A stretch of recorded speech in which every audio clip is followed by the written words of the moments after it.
Hey everyone, my name's Alicia and welcome to the AA Homestead Kitchen. I'm excited to have you here because we are making pumpkin puree today.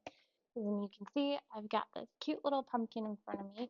I'm happy to say that we grew these pumpkins ourselves, which is amazing. I'm so excited about that. It's the first pumpkins that we ever grew, and specifically these are pie pumpkins, and I'm going to get these put up for the winter. So whenever I want to make anything with pumpkin puree, I have that on hand. I do want to mention when you are going to make puree, you want to be careful with the type of pumpkin that you use. The reason why is because there are certain pumpkins, which are the sweet variety, pie pumpkin, for instance, which I have, and you want to use more of like the heirloom varieties. Those are going to be your sweeter or better pumpkins to use. You don't want to use a carving pumpkin or a jack-o'-lantern pumpkin because it's not going to have that flavor to it. So you want to make sure that you are careful on what pumpkin or type of pumpkin that you use. Here to my left, I have my trusty and handy dandy Instapot. I absolutely love this thing. It has gotten through me so many years. Amazing to have in the kitchen. I really suggest it. So that's what we're going to be doing is cooking our pumpkins in the Instapot today. There is another way that you can puree or cook your pumpkins is in the oven. If you don't have a pressure cooker, that's totally fine. You can use any pressure cooker, electric pressure cooker that you have if you want to cook these in the oven. Because you don't have a pressure cooker, you want to do that in a baking dish, cut up face down at 350 for about an hour, or at least until your pumpkins are fork tender. I already have a bowl of guts, but I'm going to try my best to cut this pumpkin open without doing any damage to me.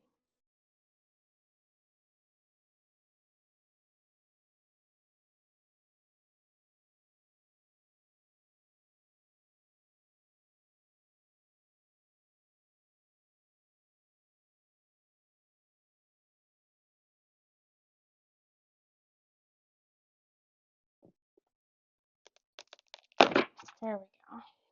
Perfect. Now we're going to go ahead and save these seeds. I am going to cook up these pumpkin seeds for a nice little treat later on.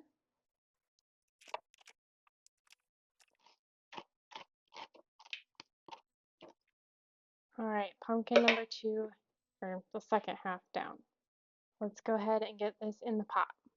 You know what? I'm just going to do that. There is a line in here that tells me how much to fill it, but it'll be okay.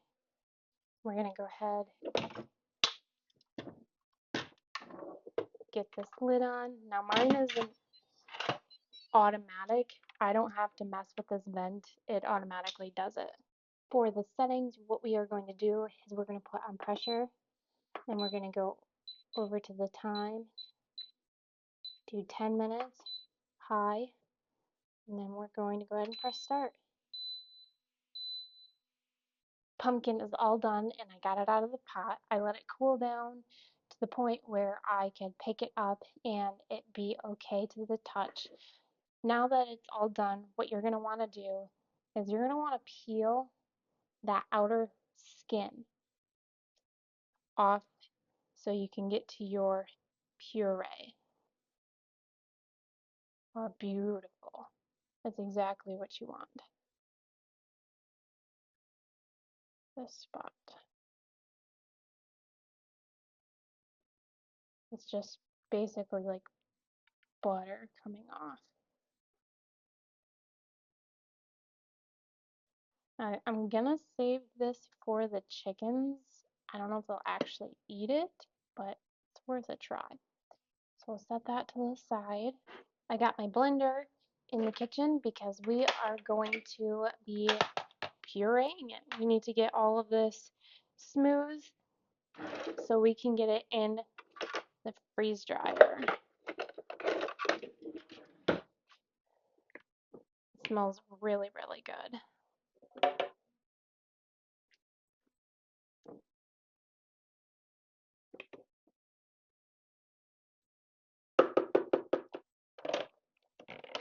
And plug your ears.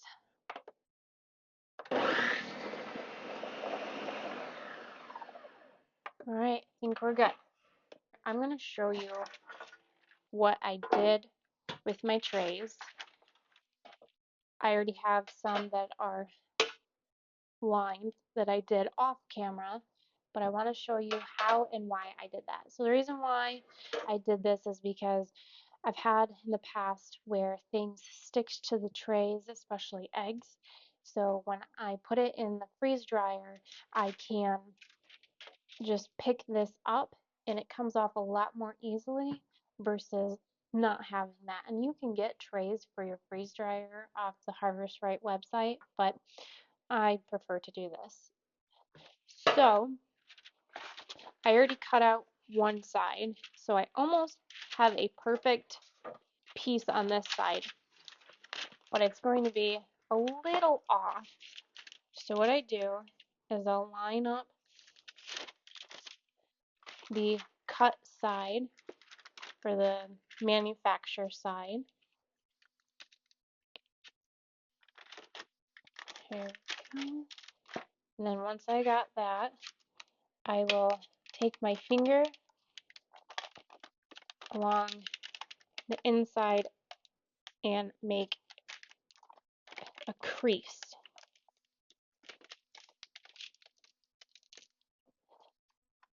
And then I will remove, and I don't know if you can see it on camera, I have an edge now that I can cut along with my scissors.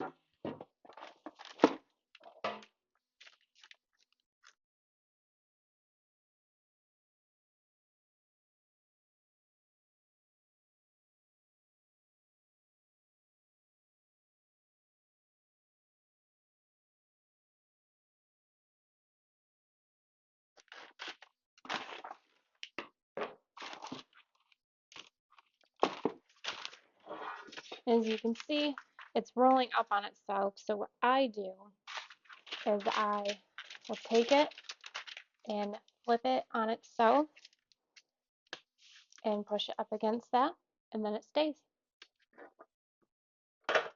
What I'm going to do before I get these laid out on the trays is I'm going to weigh out certain amounts of pumpkin puree.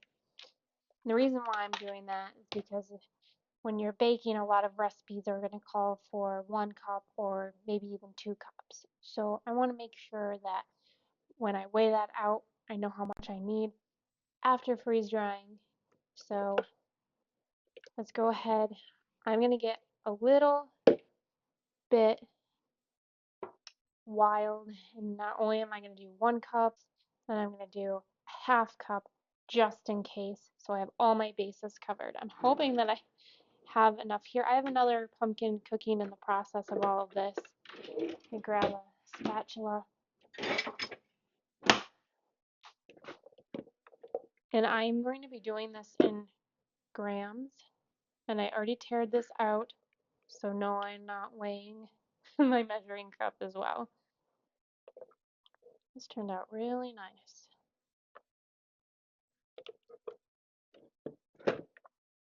Oh. Okay. Smooth that out. Now I would have timed my pressure cooker, but I think times are going to vary because I wanted to see how long it took to get up to pressure. But that all depends on how much you have in there, and each pumpkin is different size. So each time I feel would vary. So I couldn't get an accurate, I don't feel I would be able to get an accurate time on that. Just a little bit more.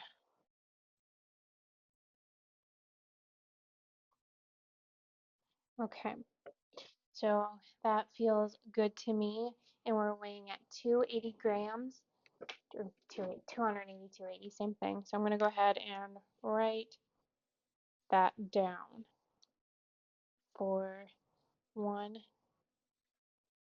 cup.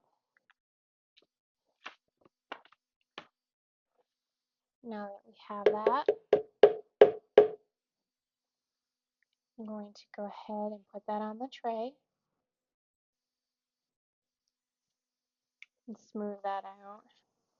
Try to get it not one big lump. I feel that it would freeze dry faster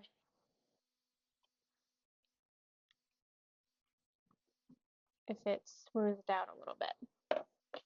So try to stay away from the sides. It's okay if it gets to the sides.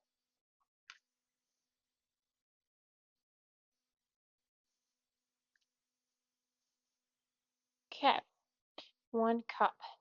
I have all my trays in front of me, filled, almost ready to go.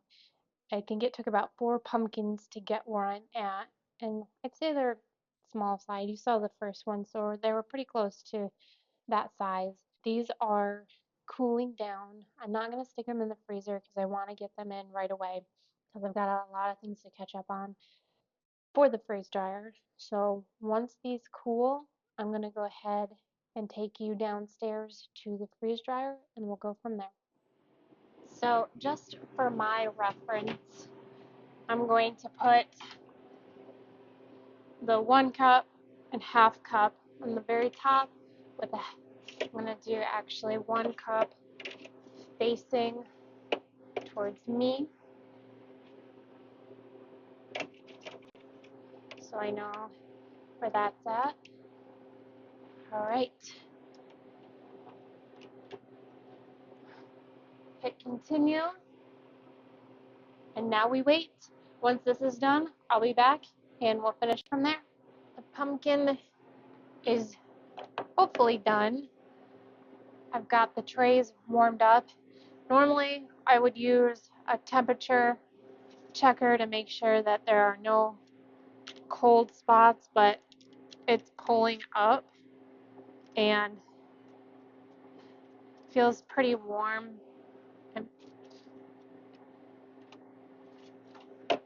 most spots.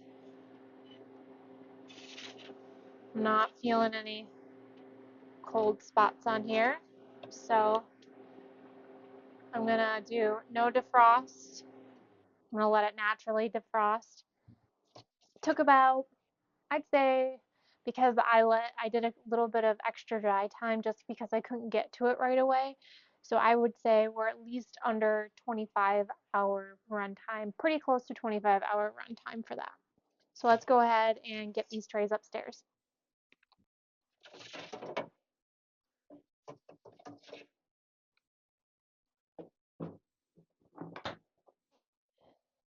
I've got all my trays upstairs, and this one is the one that we need to focus on. I've got my half cup and my 1 cup. We need to measure this out. So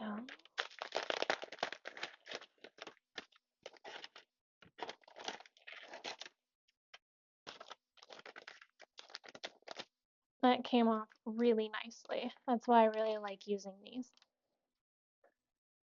And that's at 13 grams. So I'm going to go ahead and write that down. So when I decided I wanted to do pumpkin puree and I wanted to reconstitute that, I scoured the internet for ways or a conversion chart, and I just couldn't find anything. There wasn't anything specific to pumpkin puree. There was slightly other things, but not what I was looking for. And I had probably spent a good, hour or so. I was on Pinterest, my Facebook groups.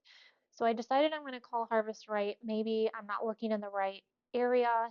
Did I miss something? So I called them, and the nice lady on the phone explained to me it's going to differ from person to person, which is understandable. So to have a conversion chart can be a little bit difficult. So what I have realized, what a lot of people do, is they will take the wet, whatever they're freeze drying, they will weigh it out first, which you saw me do, and then they will weigh out the product afterwards that it's been freeze dried, and then the difference they will add water. And I wanted to explain that to you because I couldn't find anything on that, and maybe it was in the freeze rate book. I personally did not read that, so maybe I missed it there, but I really wanted to share that and kind of explain that to you because, like I said, I really couldn't even find anything to help me reconstitute this. So hopefully that's able to help you because that really helped me because there was a lot of confusion on certain things. So now I know in the future, and now hopefully you can use that tool in your belt for the future if you're trying to figure out things and it's just not working out. So we've got our half cup of pumpkin weighed out. I've got the wet and the dry. And now we're going to turn this back on. I'm actually just going to put it in my half-gallon jar because I am not using anything right now, so I'm just going to put it up in storage right away. You can blend this, break it up however you want. Typically, I will blend it. I'm not going to grab my blender today. I'll just put it in a plastic bag and then just take a rolling pin to it and smash it. Last tray.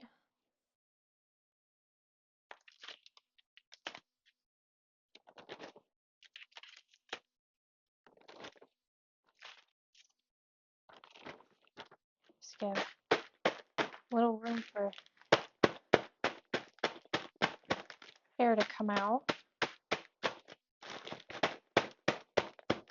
All right. Ooh, pumpkin in the air. So the next thing I'm gonna do, get my funnel. I'm just gonna go ahead and funnel this in.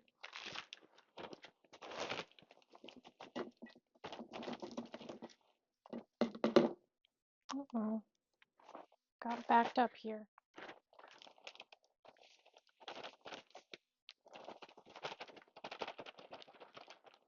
All right, smash the rest of this down.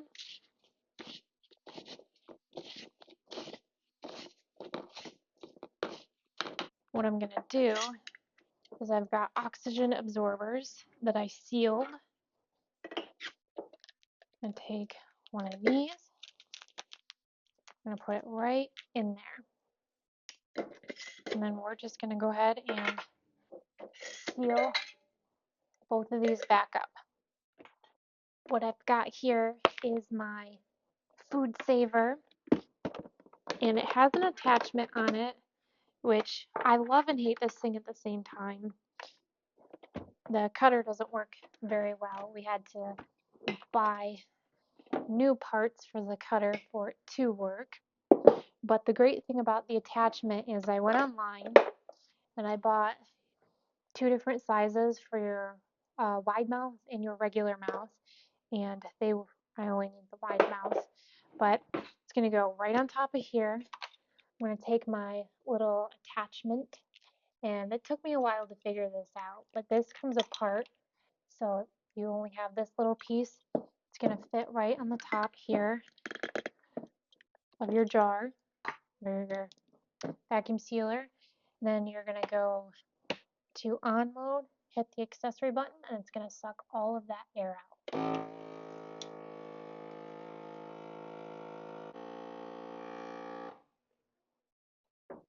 Okay, now that that one's done, I'm going to move right over to here. And there is a little indicator in here that tells me if the oxygen absorbers are okay or not. If it's red, they are good. If it's blue, they are bad. Alright, and this is the best way that I have found to use the oxygen or preserve the oxygen absorbers, just because I have had it. They come in a certain amount of pack, and you have to open the pack if you want one. And after a certain amount of time, they're going to go bad. And I put them in, or I actually vacuum sealed it, and I've put them in plastic bags. This just didn't work, so I started it doing this way, and this is the best way that I can preserve those oxygen absorbers. Now we're going to go ahead and write what this is. And that does it for today. Here is my pumpkin puree. There are 4 pumpkins in here, believe it or not. And I could probably fit more in here. I was just too lazy to get out the blender and use that. But I want to thank you so much for joining me on this video. I'm really excited to show this to you and how to make pumpkin puree and freeze dry it. Don't forget to hit that like, subscribe, and share button. We always appreciate that. And then we'll see you on the next one. Take care.